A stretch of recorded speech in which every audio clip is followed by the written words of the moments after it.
Usap-usapan ngayon ang pagtatapos ng yugto bilang mag-asawa ni Miss Ai de las Alas at asawang si Gerald Sebayan.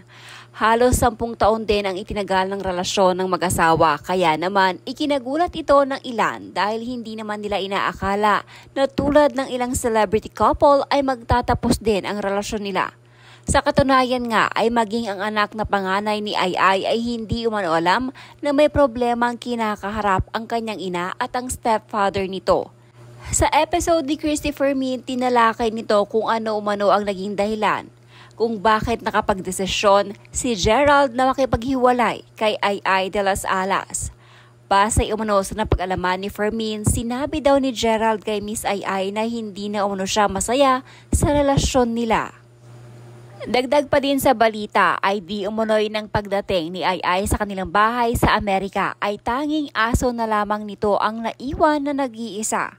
Bilang malapit umano ang mga host ng Showbiz Now na kay Miss Ai, umaasa pa din silang sanay magkaroon umano ng chance ang dalawa na magkabalikan.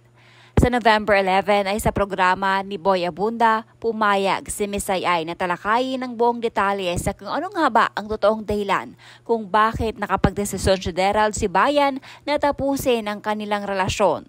Totoo nga kayang nagtiyaga lamang si Gerald na makisama ng 10 taon kay Miss Ai dahil sa green card nito at makapag-aral ng pagpapalipad ng eroplano.